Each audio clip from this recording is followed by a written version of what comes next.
Barak Yahweh, Ba'ashem Yahushai, Ba'ashem Rachak Kudash. Welcome to another live lesson. The name of this one is Are They Not Written? And pretty much that's speaking about the scriptures and the history and documentation, of the Bible and things that occur in the Bible. And mainly we're dealing with prophecy because we're in a time of prophecy. And like the name of the title is, Are They Not Written? And these are things that have happened in the past, things that have been spoken about, and once they were fulfilled, they were spoken of, and it was brought out to the light. The inspiration for this lesson through the spirit and power of Yahweh B'Shem Yahushai came through a video I was watching by the priest Sha'ar out there in the Dallas camp. And as you can see here, the name of the lesson is Warrior-like Energy Will Radiate from Us Soon, Power from On High. And it's not so much based on the spiritual power aspect of the scriptures, what the scriptures say we will get spiritual powers and we will get them, but it's more so dealing with certain things that he was saying, and it brought to mind things that are written, things that are prophesied, and how they're documented down, and how prophecies, once they happen, you have a documentation of it on other parts of the scriptures, that give the sense of that particular issue. Just like when Yahushua was on the scene, he would always say, "What as it is written," so on and so forth. So did the prophets or the apostles, that were of Yahushua and the ones that came later. They were writing of these things, and it got me to putting a lesson together. And as I was putting the lesson together, I was thinking about certain prophecies, and I started thinking also about what we spoke at. I believe we spoke about it at the camp Saturday, about the Apostle Tar mentioned about the Acts of the Apostles and how they were written, and then how there's going to be a new Acts of the Apostles, because we were speaking about things that are happening now. All of these great things, all this great technology is going to be written about in the kingdom of heaven. There's going to be documentation and books written about these times, just like they were written about 2,000 years ago, just like they were written about before that, all the way from the beginning.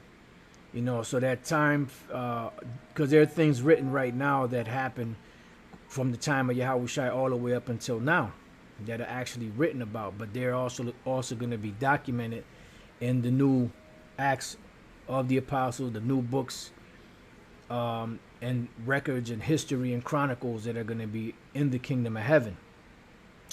So the first thing that I want to touch on is we have a phrase in the scriptures called, "Are they not written?"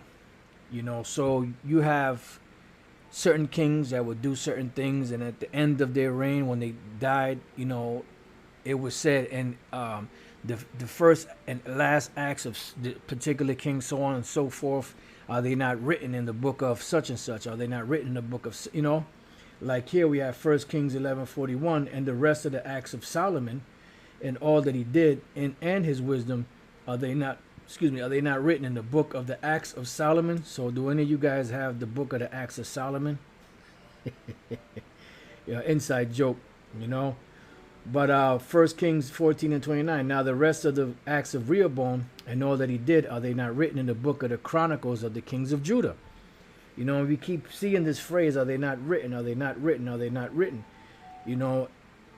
Now the part that we're dealing with, are they not written, meaning that the prophecies that are happening now, they will be written about in the kingdom of heaven. And phrases such as this, can be used in the kingdom of heaven. There's so and so and such, America, Babylon the Great, this happened and that happened. Are they not written in such and such book, so on and so forth? So we're moving through prophecies, but the prophecies that are happening right now are not written in a book as they're being accomplished, but in the kingdom of heaven they will. And one thing or prophecy that came to mind, was dealing with Jonah. Now Jonah was a prophet, and he was sent to do what? To prophesy against Nineveh, because that is the job of a prophet. Let's go real quick to the book of Jeremiah 28 and 8. It says, the prophets that have been before me and before thee of old prophesied both against many countries and against great kingdoms, of war and of evil and of pestilence. See, so these great prophets prophesied about these things against these nations, and what happened? Eventually they happened, just like Yahushua told his disciples, who later became apostles. He told them this very thing. He said, look, when they're going to set you up, they're going to send you, they're going to send you to prison. They're going to do this to you. They're going to bring you to the councils. They're going to bring you to their synagogues. And this is what he says. It says, a hard road before them. This is what the title of this is. Matthew 10:16. Behold, I send you forth as sheep in the midst of wolves. Be ye therefore wise as serpents and harmless as doves. But beware of men, for they will deliver you up to the councils, and they will scourge you in their synagogues. And you shall be brought before governors and kings for my sake, for a testimony against them and the Gentiles. So you had testimonies that were against these nations, that were against these particular kings, that were against these particular governors, so on and so forth. That Yahushua spoke about. All right, so that is the job of a prophet, because the Lord, let's go real quick to Jeremiah 1. And we'll go straight to the point. The 5th verse, it says, before I formed thee in the belly I knew thee, and before thou camest forth out of the womb I sanctified thee, and I ordained thee a prophet unto the nations. And when you read through the book of Jeremiah, there were things that were addressed to Israel. There was things that were addressed to Moab, to Ammon, to Edom, to Ham, to the different nations. All right, and that's what we're doing right now. So the things that we're speaking about right now in prophecy will be written in the kingdom of heaven, as far as the times and the dates and whatever the Lord has set up as to their accomplishment. So when we go back to the book of Jonah, it says, Jonah 1:1, it says, now the word of the Lord came unto Jonah, the son of Amittai, saying, arise, go to Nineveh, that great city, because they were a great city at the time. They were a prominent city at the time, just like today America is a prominent city. And that's why there's certain prophecies that applied to Nineveh back then that are applying to America now, because they're going down the same route. It says, and cry against it, just like we read about the prophets, what they did.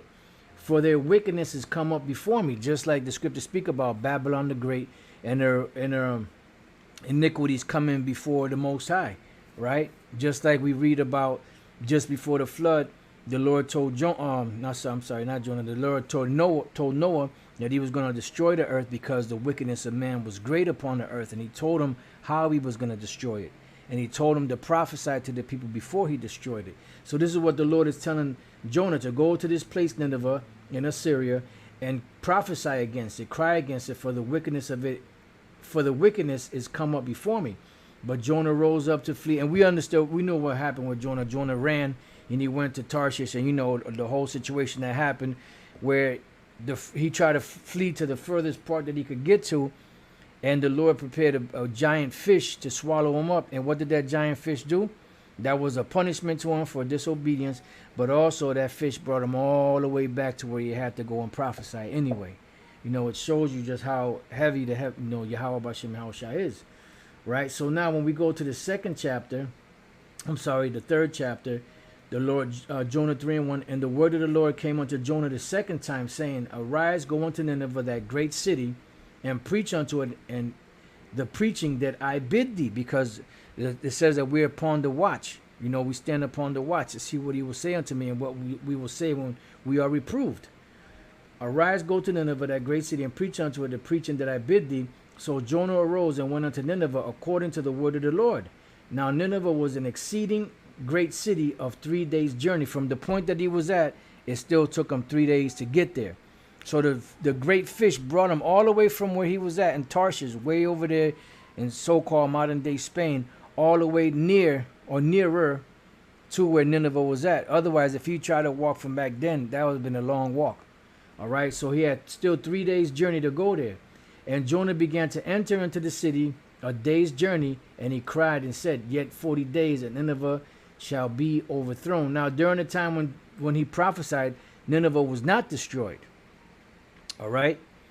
And the reason why Nineveh was not destroyed was because the Heavenly Father wasn't ready to destroy it yet, because you had a big, large community of Israelites there. You know, when we deal with the book of Tobit and his son Tobias and them, they were from the tribe of Naphtali. From the tribe of Naphtali, baby, okay? You know, looking like John Shaft, inside joke. Y'all brothers know that are privy to that. So he went up in there, he prophesied, and what happened, the Lord didn't destroy it at that particular time. But now when we go to the time of Tobit, right, and we read in the book of Tobit, we're going to go to the 14th chapter just to make a point. It says, So Tobit made an end of praising the Most High, right? And he was 50 years old when he lost his sight, which was restored to him after 8 years. And he gave alms, and he increased in the fear of the Lord power, and praised him. And when he was very aged, he called his son and the sons of his son, and said to him, My son, take thy children, for behold, I am aged, and am ready to depart out of this life. Go into Media, my son, for I surely believe those things which Jonas the prophet spake of Nineveh. See, the Lord spared them at that time, but what happened? He said he told his son to get out of here because he believed the things that were spoken by the prophet Jonas, right? That it shall be overthrown, and that for a time peace shall rather be in Media, and that our brethren shall lie scattered in the earth from that good land, and Jerusalem shall be desolate, and the house of the Most High in it shall be burned, and shall be desolate for a time. Now let's just jump down to the 8th verse. And now, my son, depart out of Nineveh, because that those things which the prophet Jonas spake shall surely come to pass. Now let's jump down to 13th verse, where he became old with honor. This is dealing with Tobias now. Matter of fact, I started at 12. And when Anna, his mother, was dead, dealing with Tobias' mother, Tobit's wife, he buried her with his father, because that was the last wishes that his father said, that when he dies, bury his wife with him when she dies. But Tobias departed with his wife and children to Ecbatane, to Raguel, his father-in-law, where he became old with honor. And he buried his father and mother-in-law honorably, and he inherited their substance and his father Tobit's. And he died at Ecbatane in Media, being 107 and 20 years old. But before he died, he heard of the destruction of Nineveh, which was taken by Nebuchadnezzar and Assuerus, and before his death, he rejoiced over Nineveh. See? So Jonah prophesied. It wasn't destroyed during his time, but eventually it was destroyed, and it was written about. All right? So the point is that, are they not written? The things that are happening right now, when the kingdom of heaven is established, they're going to be written about. And we're going to be able to read about it. Our children are going to be able to read about it.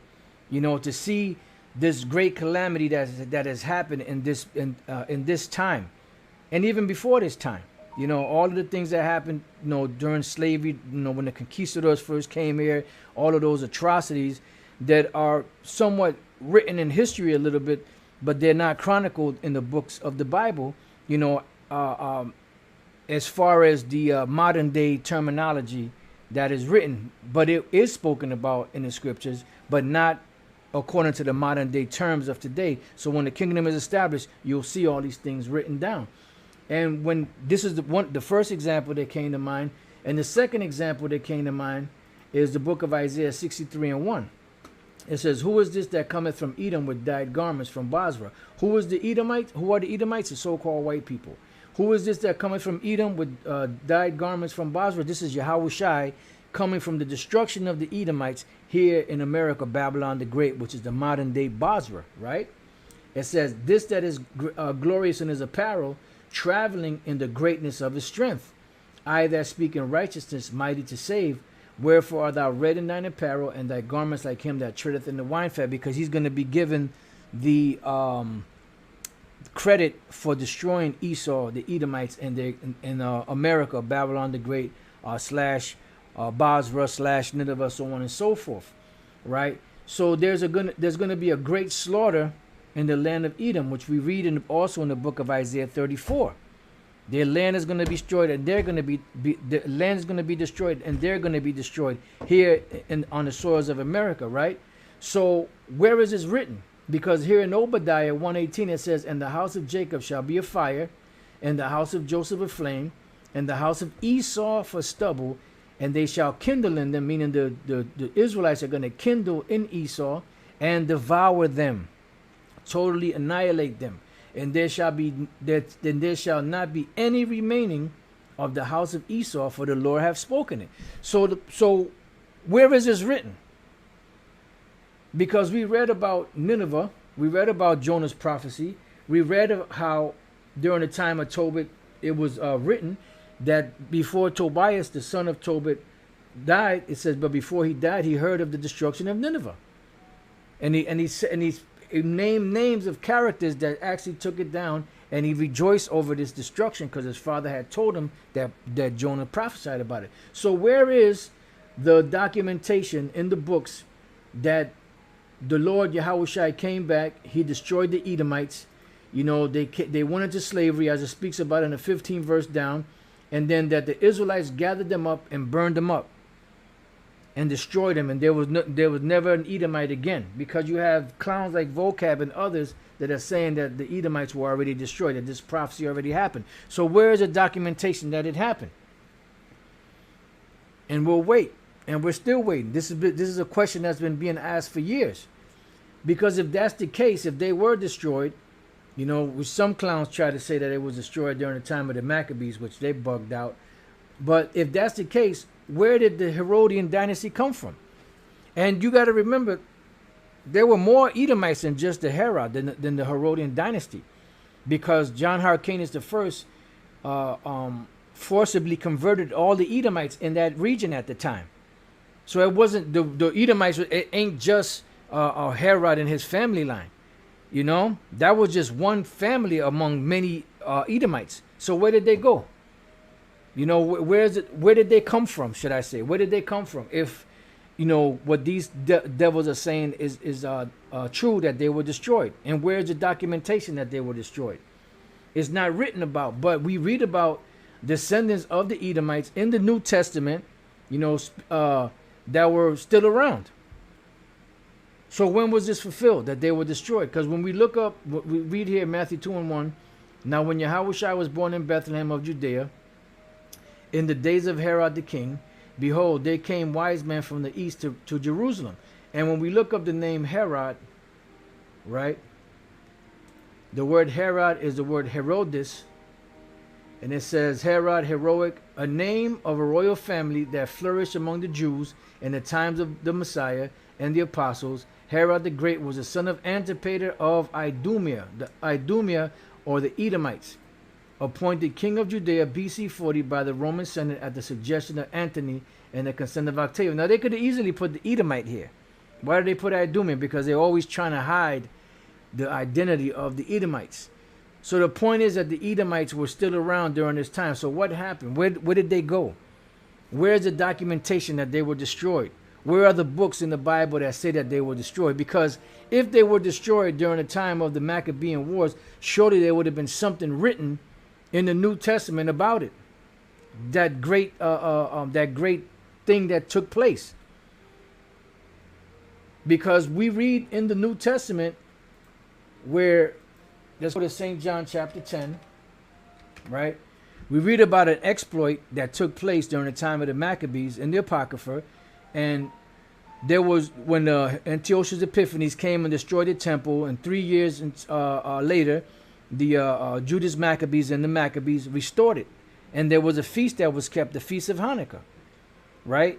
So we read in the New Testament, dealing with Yahushai, it says Yahushai asserts his deity. It says, and it was at Jerusalem, the feast of dedication, and it was winter. And it says, and Yahushai walked in the temple in Solomon's porch. So Yahushai and the Israelites back then were worshiping this feast of dedication in the wintertime.